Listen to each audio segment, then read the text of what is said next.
Good evening. How's everybody doing? Great to be learning with you on a Sunday, Yom Rishon.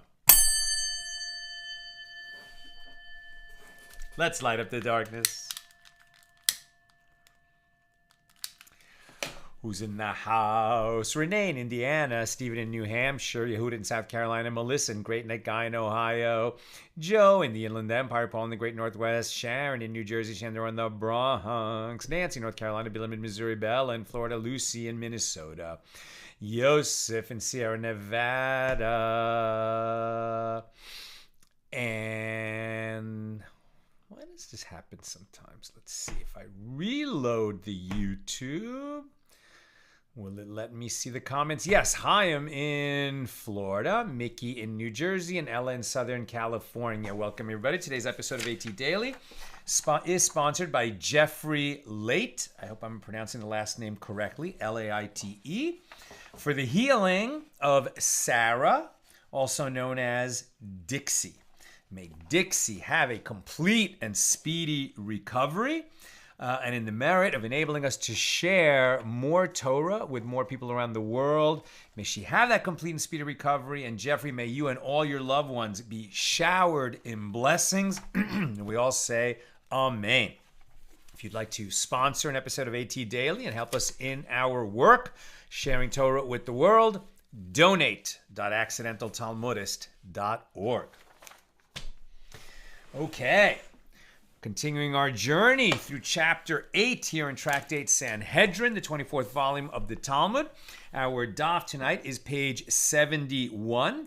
We're continuing the discussion of the Ben Sorer Umore, the stubborn and rebellious son. And as I told you, the sages have made it so difficult for the requirements of this liability to the death penalty to ever be met, that it seems unlikely that there ever was a stubborn and rebellious son who was actually executed according to this law and the Torah. And indeed, we will address that very point today. We open with Mishna number 3 here in chapter 8. And that's near the top of page 71a. If he stole, meaning the stubborn and rebellious son, if he stole that which belonged to his father, meaning he stole money or property, and he used it to buy this inexpensive wine and meat, and then he ate that on his father's property. That if he stole that which belonged to his father and ate on his father's property, or he stole that which belonged to others and ate on the property of others, or if he stole that which belonged to others and ate on his father's property, he does not become a stubborn and rebellious son. In order to be considered the stubborn and rebellious son according to Torah law and qualify for this execution, it would have to be that he steals from his father, steals property or money from his father, and uses it to fund this gluttony and drunkenness on the property of others. The Gemara will explain why.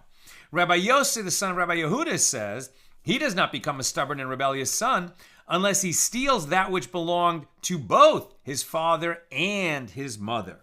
That's the Mishnah. Now the Gemara. The Gemara explains the reasons for the various laws taught in this Mishnah. If he stole that which belonged to his father and he ate on his father's property, then even though this is accessible to him and it is easy for him to steal, right, stealing property from his father's house since he lives there, he is afraid that his father will see him eating what he has stolen, and therefore he will not be drawn after his action to further evil, right? That's why he steals what's accessible, steals from his father's house, but he eats it somewhere else where his father won't be able to see him and stop it. If he stole that which belonged to others and he ate on the property of others, even though he is not afraid of them, as they neither know him nor watch over him the way his father would, this theft is not easily accessible to him, as it is performed on someone else's property. And therefore, he will not be drawn to additional sin. It won't be easy for this 12-year-old boy to keep stealing enough money and property from others to fund this tremendous gluttony and drunkenness. And all the more so, if he stole that which belonged to others and ate on his father's property, then he's stealing in a place where it's not easy to steal, and he's eating in a place where it's easy for his father to stop him. Therefore, he is not liable unless he steals that which belonged to his father and he eats on the property of others, in which case it is easily accessible to him to steal, and he is not afraid that they will stop him, and that's why these two elements would be required.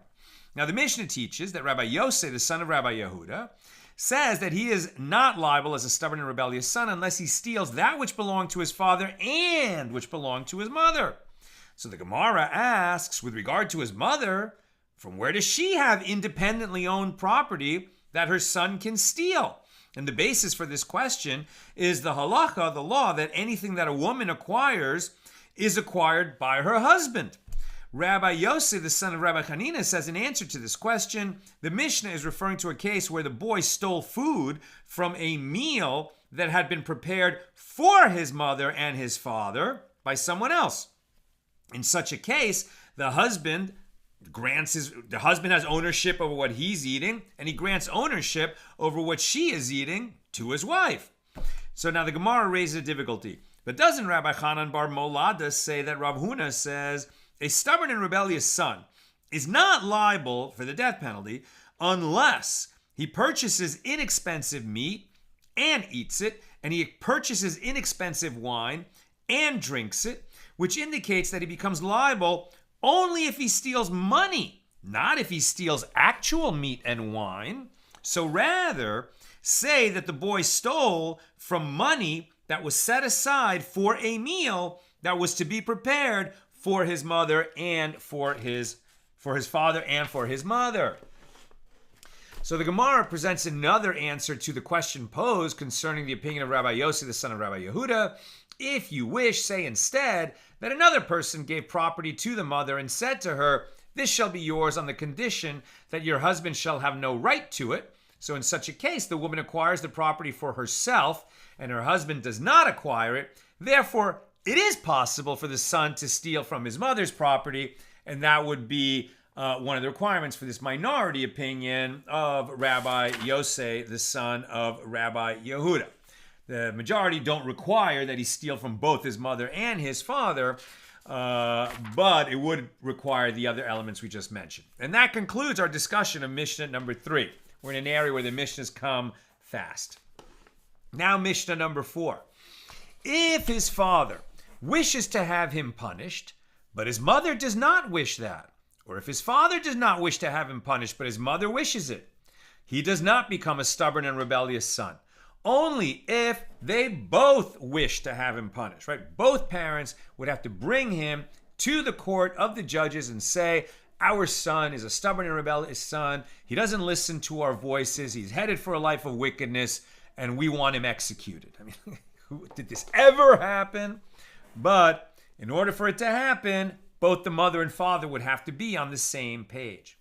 Rabbi Yehuda says, if his mother was not suited for his father, the two being an inappropriate match, as the Gemara will explain, then also the son cannot become a stubborn and rebellious son to qualify for the death penalty under this law in the Torah. That's the Mishnah. Now the Gemara. The Gemara asks, what does Rabbi Yehuda mean when he speaks of the mother as being not suited for the father? If we say that due to their union, they are among those who are liable to receive kares, meaning some kind of incestuous union, in which case the marriage does not take effect. There's no marriage between incestuous partners. And certainly, if the union puts them in the category of those who are liable to receive one of the types of court-imposed death penalty, like they're an adulterous couple, not a married couple, in which case also there's no marriage between them, well, then there is a difficulty. Why should it matter that they are not married? Ultimately, his father is still his father and his mother is still his mother. And the verses concerning the stubborn and rebellious child, the stubborn and rebellious son can be fulfilled. In other words, the Torah law about the stubborn and rebellious son just says that his mother and father come to the court and present this boy to the judges. It doesn't say that they are a married couple. What difference does that make? So rather, Rabbi Yehuda is saying that the boy's mother, are you ready for this? The boy's mother must be identical to his father in several aspects. It's not that they are a couple that have to be a legally married couple. No. Much higher standard. We're saying that this boy cannot be qualified as a stubborn and rebellious son unless the mother and father are identical in the following way. This is also taught in a Baraisa. Rabbi Yehuda says, if his mother was not identical to his father in voice, okay, the mother and father have to have the same voice and appearance and height. Okay, so unless the mother and father have the same voice, face, and height, their son cannot be a stubborn and rebellious child. And what is the reason for this? As the verse states, quote, he will not obey our voices, kolenu, Deuteronomy 21:20, which indicates that they have the same voice, because kolenu is spelled a kind of unusual spelling. The sages interpret it's not just that we're talking about our voices when we speak in unison, but rather our voices which are one. Our voices have to be merged, so it sounds like one person speaking. And that could only happen if their voices are the same voice. I mean, that's impossible, right? Even if you had twins that committed incest and produced a child together, but it's a man and a woman, they're not going to have the same voice. And since we require that they be identical in voice, we also require that they be identical in appearance and height. And the Gemara asks, in accordance with whose opinion is that which is taught in a Baraisa? And here you go. This is what I've been saying to you since we started this chapter. There has never been a stubborn and rebellious son, and there will never be one in the future, as it is impossible to fulfill all the requirements that must be met in order to apply this halacha, this law. And why then was the passage relating to a stubborn and rebellious son written in the Torah? Answer: so that you may expound upon new understandings of the Torah and receive reward for your learning. This being an aspect of the Torah that has only theoretical value. And now we start to understand more about our whole journey through the Talmud, through the Mishnah, and anytime we're engaged in Torah study.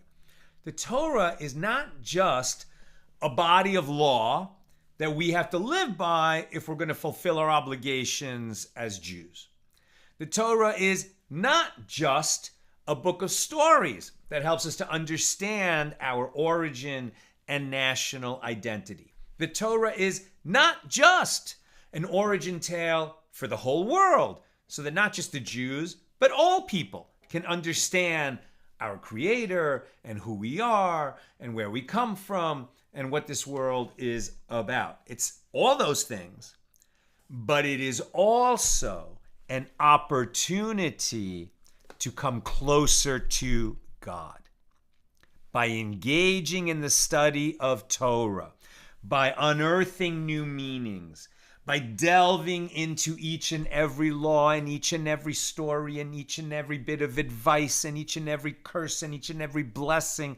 Anytime we're engaging in Torah study, we're coming closer to God and fulfilling our obligations to know God, to know about God, and to love God and to be in awe of God. All of that is possible when we study Torah. And so whether a particular law like this one could ever be applied in the real world or not doesn't matter, right? The fact that it can never be applied, that there never was and never will be a stubborn and rebellious son who's executed for his, anticipating the evil he'll do in the future, doesn't mean that we therefore don't need to bother with this law. All the more we appreciate that God gave us a law that is not about practical living, but it's almost just to show us how much he wants us to come closer to him through the wisdom that he imparted to us via the Torah. There has never been a stubborn and rebellious son, and there never will be one in the future. And why was the passage relating to the stubborn and rebellious son written in the Torah? So that you may expound upon new understandings of the Torah and receive reward for your learning. This being an aspect of the Torah that has only theoretical value. In accordance with whose opinion is this? It is in accordance with the opinion of Rabbi Yehuda, who requires that the parents have certain identical characteristics, making it virtually impossible to ever apply this law in the real world. And if you wish, say instead that this Baraisa is in accordance with the opinion of Rabbi Shimon, as it is taught in Baraisa that Rabbi Shimon says, and is it simply due to the fact that the boy ate a tartamar of meat and drank a half log of Italian wine, that his father and his mother shall take him out to stone him? Rather, there has never been a stubborn and rebellious son, and there never will be one in the future. And why then was the passage relating to the stubborn and rebellious son written in the Torah? So that you may expound upon new understandings of the Torah and receive reward for your learning. And Rabbi Yonasan says, this is not so. As I saw one, I was once in a place where a stubborn and rebellious son was condemned to death, and I even sat on his grave after he was executed. Wow, that's what Rabbi Yonasan said. And yet, Rabbi Yehuda and Rabbi Shimon, and we have a lot more teachings from them in the Gemara, say, no, never was, never will be. Gemara raises a similar question, in accordance with whose opinion is that which was taught in a Baraisa. There has never been an idolatrous city, and there never will be one in the future, as it is virtually impossible to fulfill all the requirements that must be met in order to apply this law. Right? Remember, an idolatrous city would mean that in Israel, when the Jewish people under a Torah government have sovereignty over the land of Israel, and in that land there is a city, a Jewish city, more than half of the residents of which are, turn their backs on God and start practicing idolatry, avodah zarah, bowing to idols, etc. Then we're going to, then the requirement is we go and execute everyone in the city and destroy all the property of the city, burn down that city to the ground as an example, a teaching example to the children of Israel forever, that don't do this, right? Don't be drawn after idolatry. Don't subvert a whole city of people to idolatry, because this is going to be the result. Did that ever happen in Jewish history? According to this, no, never happened, never will. There never was an idolatrous city under this law, and there never will be one in the future. And why then was the passage relating to the idolatrous city written in the Torah? So that you may expound upon new understandings of the Torah and receive reward for your learning. In accordance with whose opinion is this?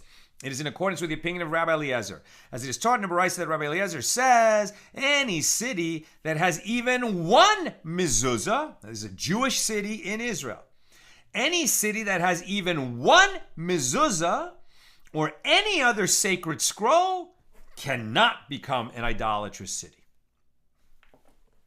It is difficult to imagine an entire Jewish city without even one mezuzah. And the Gemara asks, what is the reason that a city that has even one mezuzah cannot become an idolatrous city? The reason is this. The verse states, quote, and you shall gather all the spoil of it into the midst of an open space of the city, and shall burn with fire both the city and the entire plunder taken in it. All the property of those people that were subverted to idolatry, all of it has to be burned.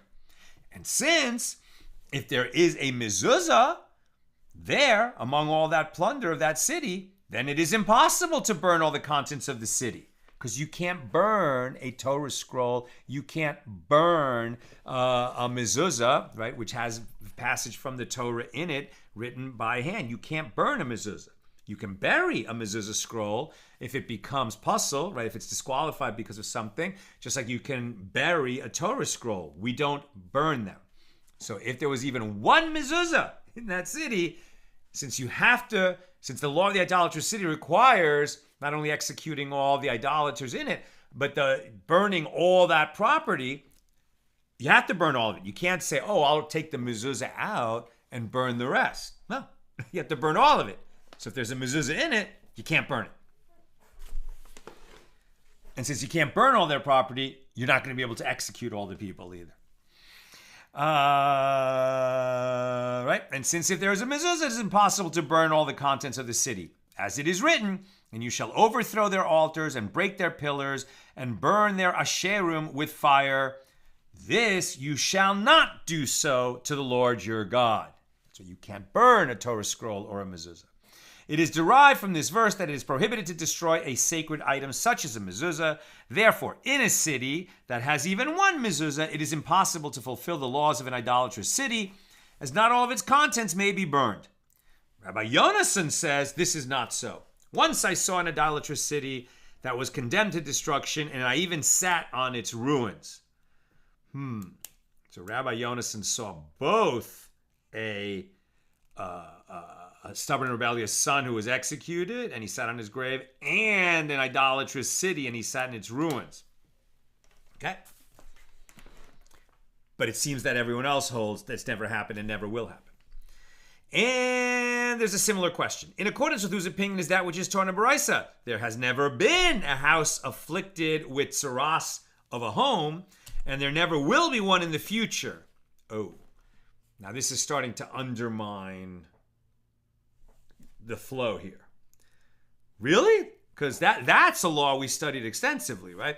There's tsaras of a person, which a priest is brought in to examine the white snowy spots on the skin to see if he has tsaras, physical manifestation of a spiritual disease, basically, no longer exists now. Tsaras of a home is when these blotches break out on the walls of a house. You bring a priest for that. If they start spreading and it's the right kinds of mark, we're not talking about mold, right? We're not talking about other kinds of situations that in modern times would cause a house to be condemned. We're talking about tsaras of a house, very particular. And we learn in the passage in the Torah that discusses that Rashi says that sometimes, if there was enough tsaras in the house, the house would be condemned. They'd have to tear it down. But sometimes this would cause the owners of the house who thought this is such a terrible, terrible thing happening to them, that when the house was torn down, since they moved into a house that had previously been owned by the Canaanites, right, the child sacrificing people that were vanquished and thrown out when Joshua led the children of Israel into the promised land, and those people hid gold in the walls of their homes, and so what looked initially like a terrible misfortune, tsaras of the home, which is sometimes associated with miserliness, but then when they tore down the house, they actually found this treasure. And a spiritual teaching, sometimes terrible things happen in our lives, and we don't know how we'll get over it. But in retrospect, later, we're like, oh, God had a plan for me, and that was a beautiful thing that happened. But now we're hearing here that, at least according to this view, there never was tsaras of a house. This is another one of those laws that's theoretical, but not real. It doesn't happen in the real world. There never was a house afflicted with tsaras, and there never will be one in the future. And why then was the passage relating to this written in the Torah, so that you may expound upon new understandings of the Torah and receive reward for your learning? And in accordance with whose opinion is this? It is in accordance with the opinion of Rabbi Elazar, the son of Rabbi Shimon. As we learned in a Mishna, tractate Negayim, that Rabbi Elazar, the son of Rabbi Shimon, says a house never becomes impure with tsaras until a mark about the size of 2 split beans is seen on 2 stones in 2 walls that form a corner between them, the mark being about 2 split beans in length and about 1 split bean in width. Because it's so specific, the Gemara is saying, it's never going to occur exactly like that. It is difficult to imagine that such a precise situation will ever occur. And the Gemara asks, what is the reason for the statement of Rabbi Elazar, the son of Rabbi Shimon, that a house does not become impure unless it has a mark precisely like that in the corner? The verse states, and he shall look, this is the priest who comes to examine, and he shall look at the mark of tsaras, and behold, if it is the tsaras mark in the walls of the house, in greenish or reddish depressions, which in sight are lower than the wall. In one part of the verse it is written wall, and in another part of the verse it is written walls. So which wall is like two walls? You must say this is a corner. And it is taught in a Baraisa that Rabbi Eliezer, the son of Rabbi Tzadok, says, there was a place in the area of Gaza, and it was called the Tsaras ruin. That is to say, it was the ruin of a house that had been afflicted with tsaras. So apparently then, tsaras of the house has existed. And Rabbi Shimon of the village of Akko said, I once went to the Galilee and I saw a place that was being marked off as a place of tsaras. And they said that stones afflicted with tsaras were cast there. And this too indicates that a house afflicted with tsaras has existed. So there we don't go to Rabbi Yonason like in the previous one, but we have two different examples, testimonies that no, this really did happen. And that concludes our discussion of Mishnah number 4. Now Mishnah number 5 here in chapter 8. If one of the parents of the potential stubborn and rebellious son was without hands, or lame, or mute, or blind, or deaf, then their son does not become a stubborn and rebellious son. As it is stated in the Torah, then shall his father and his mother lay hold of him, so they have to have hands, and bring him out to the elders of the city. They have to be able to bring him, and to the gate of his place. And they shall say to the elders of the city, so they have to be able to speak, this son of ours is stubborn and rebellious. He will not obey our voices. He is a glutton and a drunkard. So the sages derive, then shall his father and his mother lay hold of him, but not people without hands, and bring him out, but not lame people who cannot walk. And they shall say, but not mutes, this son of ours, pointing to him, but not blind people who cannot point to their son and say this. And he will not obey our voices, but not deaf people who cannot hear whether or not he declined to obey them. After he is brought before the elders of the city, he is admonished before 3 people, and then they flog him for having stolen. If he sins again, he is judged by a court of 23 judges, but he is not stoned to death unless the first 3 judges before whom he had been flogged are present there. As it is stated, this son of ours, this is the son who was already flogged before you. That's the Mishnah. Now the Gemara. The Gemara draws a conclusion from the Mishnah. You can learn from the Mishnah that we require that a verse be fulfilled precisely as it is written, in strict conformity with its literal sense, and not in looser or more expansive fashion, certainly when it comes to the death penalty. And the Gemara rejects this suggestion. There is no proof from here. Here it is different, since the entire verse is superfluous. The verse's description of how the father and mother bring their son out appears to be unnecessary. And that's why each element in the verse limits the law in a precise manner. But when a verse is not superfluous, it is not strictly interpreted in this manner. Now we're on page 71b. The Mishnah teaches that after the rebellious son is brought before the elders of the city, he is admonished before 3 people. And the Gemara asks, why do I need him to be admonished before 3 people? 2 witnesses should suffice, as in all other matters of law.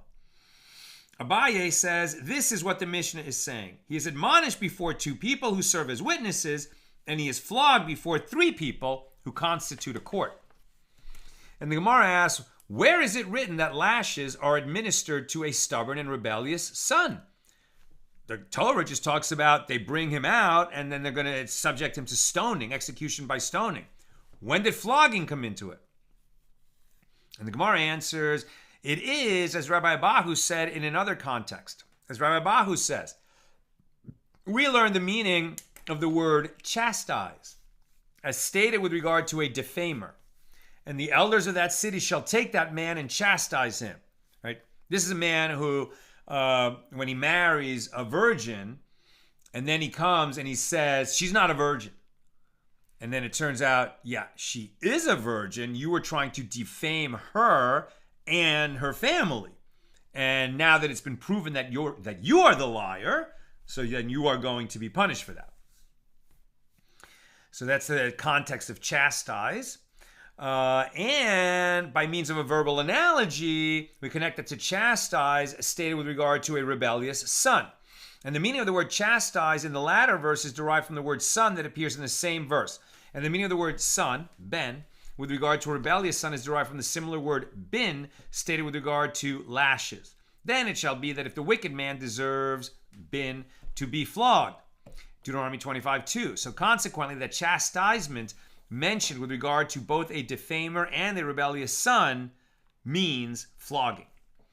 The Mishnah teaches if he sins again, right? So he had a warning. It's not like he started down this terrible path. They brought him to the judges and they whipped him, right? They flogged him. And then he continues in that path, and then he would be subject to the death penalty by stoning.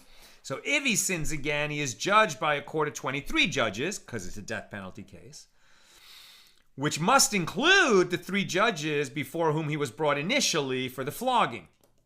As it is stated, this son of ours, this is the son who was already flogged before you. And the Gemara asks, but isn't that verse needed for the derivation mentioned earlier, this son of ours, but not blind people who cannot point to their son and say, this? So the Gemara answers, if so, that these words serve only to teach that the original judges must also be present, the verse should have written, he is our son, which would indicate he was already flogged before you. What is the meaning of this son of ours?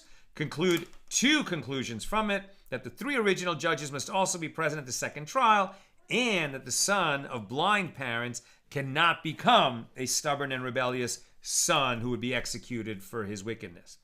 And that concludes our discussion of Mishnah number 5. Now, Mishnah number 6. I told you, they're coming fast.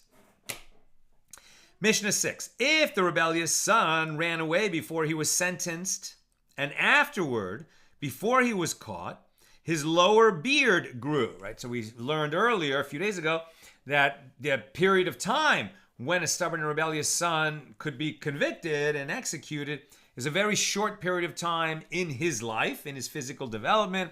It's from when he first enters puberty, because 2 hairs have grown on his lower region, pelvic region, and only until his beard has grown down there, meaning that his pubic hair has been completed, later in the stage of puberty.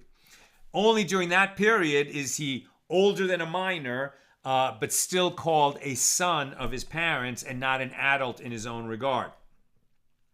So what they're saying here is that so he was brought for this trial, but before they sentenced him, he ran off. And then before they caught him again, so his puberty development was completed. So now, as a matter of physical development and age, he no longer qualifies for the punishment of the stubborn and rebellious son. So in that situation, he is exempt from the death penalty. You can't apply it.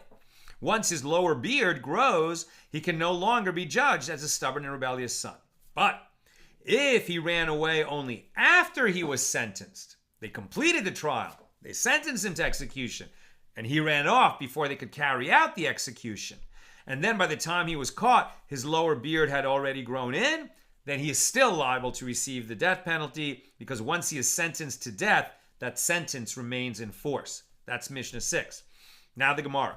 Rabbi Hanina says, if a descendant of Noah blessed, meaning cursed the name of God, and afterward he converted to Judaism, he is exempt from punishment, since his trial procedure changed, and the death penalty to which he is subject also changed. A descendant of Noah, right, this means non-Jews, right, the Bnei Noach, the children of Noah, this is all the people of the world, but what it means is non-Jews, right? The Jews are the Bnei Yisrael, right? The children of Israel, which is the same as the children of Jacob. And this is as distinguished from the rest of the world. Everyone else is the children of Noah. So here we're distinguishing between Jews and non-Jews. So again, Rabbi Hanina says, if a descendant of Noah blessed, which means is a euphemism for curse, right? So if a non-Jew cursed the name of God, and then afterward he converted to Judaism, then he is exempt from punishment, since his trial procedure changed. right? A non-Jew is not tried before a rabbinic court the same way a Jew is tried. And the death penalty to which he would be subject also changed, because there's only one possible death penalty under Torah law for non-Jews, and they'll argue what that is. It's either decapitation or strangulation. So different, whereas Jews, depending on the crime, if it's a death penalty offense, there are 4 different death penalties that they could receive. So in other words, if a non-Jew, right, became guilty for cursing God's name, but then he converted to Judaism before the execution was carried out, he would become exempt because his trial procedure has changed and his death penalty has changed. A descendant of Noah is tried by a single judge, and he can be sentenced to death on the basis of the testimony of a single witness, even without having been forewarned. Whereas a Jew is tried by a court of 23 and can be executed only on the basis of the testimony of 2 witnesses, and this only after having been forewarned. A descendant of Noah is killed by the sword for his transgression, whereas a Jew is killed by stoning.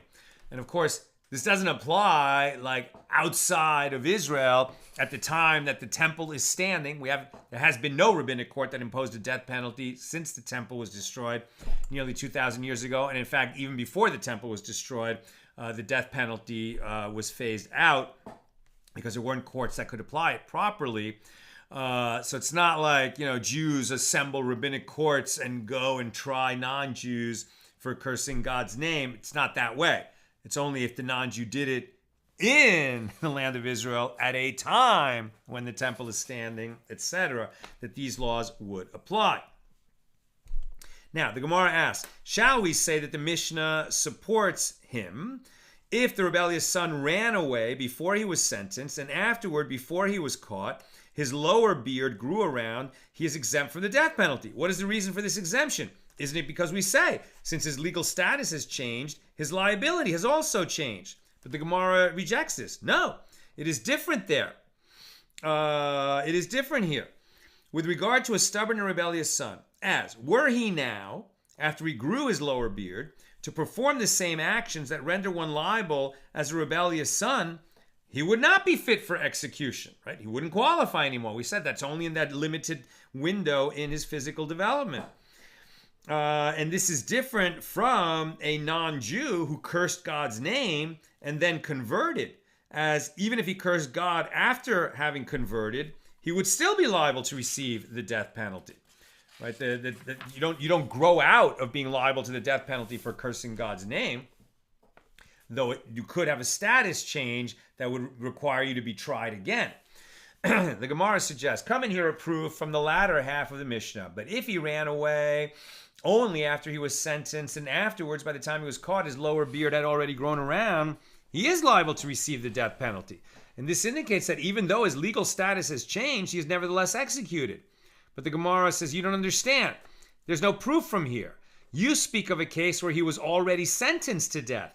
Once he was already sentenced, he is considered a dead man, and his verdict can no longer be changed. Doesn't matter that his body kept changing. The Gemara suggests, come in here, another proof from that what was stated in a Baraisa. If a descendant of Noah, so a non-Jew, struck and killed another non-Jew, or engaged in intercourse with the wife of another non-Jew, and he then converted to Judaism, he is exempt. But if he did this to an Israelite, killing a Jew or engaging in intercourse with the wife of a Jew, and then he converted, he is liable. But why should this be so? Let us say that since his legal status changed, his liability changed as well, and therefore he should no longer be subject to the death penalty. The Baraisa indicates that this rationale is not accepted. But the Gemara refutes this proof. There is no comparison between these cases, because in order to nullify one's death penalty, we require a change both in his procedure, how many judges are on the bench, and the specific death penalty to which he is subject. But this descendant of Noah, this non-Jew, though his trial procedure has changed, the death penalty to which he is subject, that did not change. And the Gemara raises difficulty. Well, granted, with regard to the case of a murderer, this answer is understandable, as initially, while he was still a Gentile, he was subject to death by the sword, the only death penalty that applies to non-Jews. And now that he is a Jew, he is still subject to death by the sword if the crime that he committed was murder. Consequently, there's no change in the punishment to which he is subject. But with regard to the case of one who committed adultery with a married woman, initially when he was still a Gentile, he was subject to death by the sword.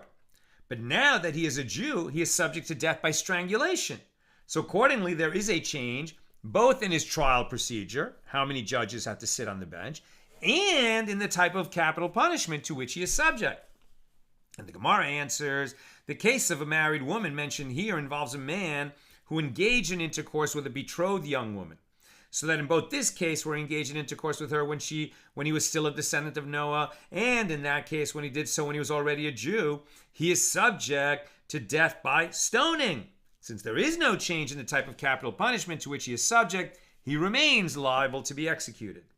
The Gemara objects, but the Baraisa teaches the case where he did this to an Israelite, to a Jew, i.e. he engaged in intercourse with the wife of a Jew, similar to the case where he engaged in intercourse with the wife of another Gentile. Both cases seem to be addressing identical circumstances, and the unique law governing a betrothed young woman exists only for Jews, not for descendants of Noah. Accordingly, the Baraisa must be discussing the case of a fully married woman, not just a betrothed young woman who's still living in her father's house. So rather, the lenient punishment is included in the severe one. If initially, when he was a Gentile, he was liable to receive a more severe punishment, and now that he is a Jew, he is liable to receive a more lenient punishment, although still a death penalty. So the lenient punishment is included in the severe one, and he remains liable to receive the more lenient punishment, right? The more lenient death penalty. By contrast, if the punishment that he is now liable to receive is more severe than the one he was liable to receive before, then he would be exempt. So the Gemara raises a difficulty. Okay, so this works out well according to the opinion of the rabbis, who say that death by the sword is more severe than strangulation. Why would that be? Death by the sword, it's over like that, right? They just decapitate you, no pain, it's over. Strangulation, they're going to tie a scarf around you and pull the two ends until you choke to death. Yeah, that sounds worse. So why is death by the sword more severe? Because if your head is chopped off, the corpse is seriously disfigured, and that desecrates the body. So that's why it's a more severe punishment. Therefore, if a Gentile engaged in intercourse with a married woman so that he was subject to death by the sword, and then he converted to Judaism so that his sentence was lightened to death by strangulation, he is still executed. But according to the opinion of Rabbi Shimon, who says that death by strangulation is more severe than death by the sword, then what can be said? The convert should now be exempt. So the Gemara answers, Rabbi Shimon holds in accordance with the opinion of the Tana, the school of Menashe, who says any death mentioned in connection with the Bnei Noach, the Gentiles, is nothing other than death by strangulation and not death by the sword. So accordingly, if a descendant of Noah engaged in intercourse with a married woman and he then converted, his punishment did not become more severe with his conversion, rather it stayed the same, death by strangulation, and that's why he would still be executed. The Gemara challenges this. Granted, with regard to the case of a married woman, this answer is understandable. Initially, when he was still a Bnei Noach, he was subject to death by strangulation. And now, after his conversion, he is subject to death by strangulation. But as for a murderer, initially, when he was still a Bnei Noach, according to the Tana of the school of Menashe, he was subject to death by strangulation. But now, after his conversion, he is subject to death by the sword. So the Gemara explains the lenient punishment is included in the severe one. And according to the opinion of Rabbi Shimon, death by strangulation is more severe than death by the sword, so he's still liable to execution. And the Gemara suggests, shall we say that the following Baraisa supports Rabbi Hanina? If a betrothed young woman sinned by committing adultery, and afterwards she reached her majority, at which time she was brought to trial, she is sentenced to death by strangulation, like any other betrothed grown woman who commits adultery. And what is the reason that she is not sentenced to death by stoning, the punishment imposed upon a betrothed young woman who commits adultery? Is it not that since her legal status changed, her liability changed as well? So all the more so here in the case of the Bnei Noach, who converted, where he changed completely from a Gentile to a Jew, his sentence should change. But the Gemara rejects this argument. No proof can be derived from here, as doesn't Rabbi Yochanan say to the Tana who taught this Baraisa before him, amend your version of the Baraisa and teach she is sentenced to death by stoning, which would undermine the logic that they were just using for the objection. And that concludes our discussion of Mishnah number 6. Now, Mishnah number 7. A stubborn and rebellious son is sentenced to death not because of the severity of the transgression that he has already committed, but rather on account of his ultimate end, because a boy of his nature will grow up to lead an immoral life, and it is better that he should die while he is still innocent, before causing excessive harm, and not die after he becomes guilty. Better for him, so that he dies without so much sin on his account, and better for the world, so that he doesn't go and murder other people and steal from them, etc. This is because the death of the wicked is beneficial to them, because they can no longer sin. And it is also beneficial to the world, which is now rid of those who do it harm. Conversely, the death of the righteous is detrimental to them, as they can no longer engage in the performance of mitzvahs. And it is also detrimental to the world, as the righteous are now absent from it. By way of association, the Mishnah continues, the wine and sleep of the wicked are beneficial to them and beneficial to the world, as when they are sleeping or under the influence of wine, they do not cause harm to others. Under the influence of wine, they do cause harm, but here they mean wine that leads to sleep. And conversely, the wine and sleep of the righteous is detrimental to them and detrimental to the world, because then they are, checked out and not able to engage in good deeds, which benefit the world. The dispersal of the wicked, so that they are not found in close proximity to each other, is beneficial to them, as they are less likely to provoke each other to sin, and it is beneficial to the world. The dispersal of the righteous is detrimental to them and detrimental to the world. The assembly of the wicked in one place is detrimental to them and detrimental to the world, while the assembly of the righteous is beneficial to them and beneficial to the world. The tranquility of the wicked is detrimental to them and detrimental to the world, while the tranquility of the righteous is beneficial to them and beneficial to the world. I'm almost done. Questions or comments, please get them in now.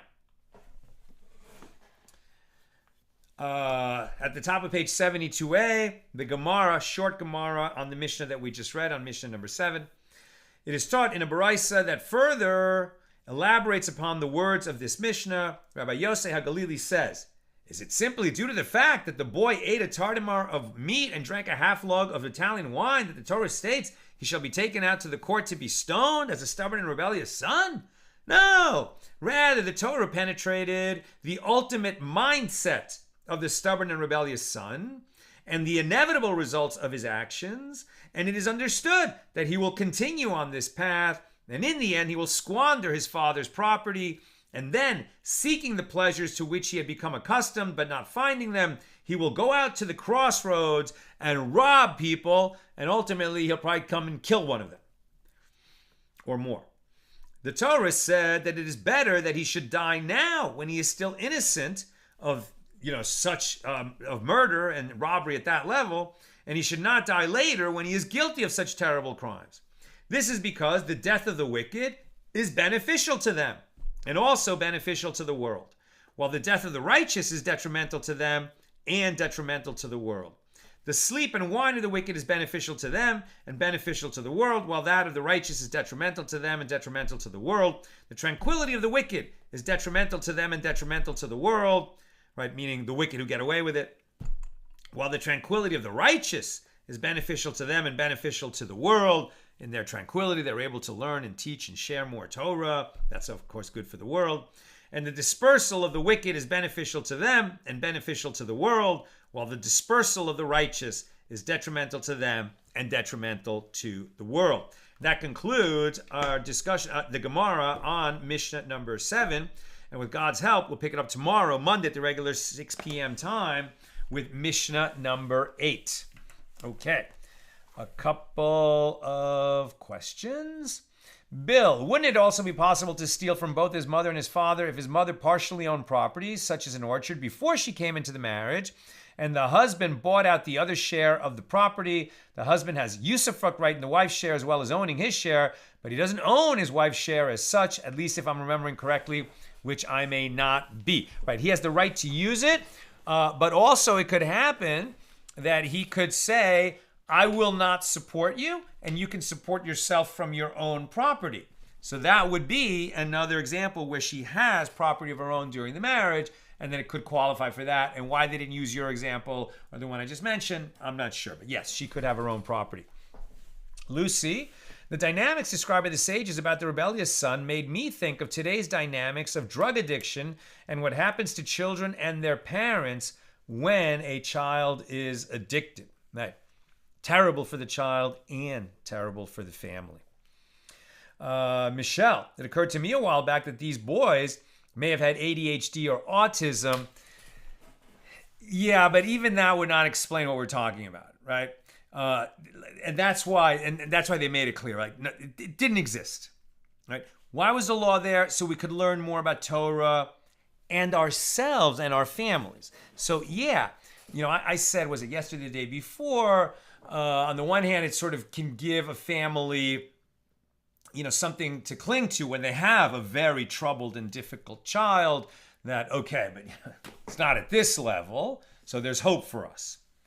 But it also, in a more warning type of manner is, look, you got to be very involved as a parent and not just let the kids do whatever and indulge them and not pay attention and be so busy with your own affairs that you're not supervising the moral development of your child. Now, if you're talking about, conditions that make a child more trouble than others because of the, particular personality or conditions like ADHD, autism, etc., those would all be challenges. But I think that those things would, in fact, disqualify the child for ever being considered stubborn and rebellious. Right? It's not that. That's going to, I think that would probably, they would find some, they didn't know those conditions then, but I suspect that if there was any kind of medical, diagnosis that was part of it, well, that would cancel this kind of a trial, and a finding of liability, because it would not be wickedness that led to that behavior. It would be something else. Ilanit, perhaps a pair like Adam and Eve, equally matched, who needed to keep a son like Cain from maturing in his character flaw that brought murder into the world, was the story inspiring this impossible law of the rebellious son. That's interesting, right? Because there are two creation stories in the Torah about Adam and Eve. Right? One is that Adam, right, was he was created and he named all the animals, but there was no mate for him. And then God caused a sleep to come on him, and then, took a piece from his side. Some say a rib, some say something else, but took a piece of him out, and then created Eve from that, right? So she's woman is a more developed creature, right? Human 2.0, so to speak. And so man and woman are essentially different from the beginning. But there's the other creation story, which, earlier, it more summarized, God created man and woman. God created the human, male and female. He created them. And so the Midrash on that says that originally Adam and Eve were one creature, back to back, right? And then God separated them into two distinct creatures. So since they were originally a sort of Siamese twin situation, yeah, maybe then they look much more alike. Were the same height, had the same voice, different genitalia, so to speak, so that they could produce children. But it's perhaps that maybe that was the only case. That's a beautiful thought, Ilani. Sharon, there was a hateful social media post. There is a very annoying and deprecating social media post that surfaces from time to time on social media that pulls phrases alluding to sections of the Torah like those we're discussing as a way to try to make scripture seem foolish or irrelevant. I always hate that, but never respect, because it would result in endless harassing. In other words, what are we going to do? right? Like if we go and, argue with these people, what are they? They're Jew haters, or they're religion haters, Bible haters. They think they're so smart. And that which they mock, they've never learned anything about. You take something of this out of context, it's very easy to ridicule if you haven't spent thousands of hours learning it as we have, and we see the profound depth and interconnectivity with all the other parts of the Bible, and thousands, millions of scholars contributing wisdom over hundreds of generations and thousands of years, adding to this wisdom, and then these fools just go, oh yeah, it's just nonsense, and dismiss it all as if so many brilliant people, hadn't been focusing so much energy and wisdom on this for thousands of years. Whatever. What are we going to do? These people only, they mock themselves. They make fools of themselves. We don't have time to argue with them. That's why we don't rebuke scoffers, right? We only bother to rebuke people who are genuinely engaging and curious. Bill, the last question. We might also assume that anyone who cursed God as a Gentile and then converted to Judaism probably repented of that earlier behavior.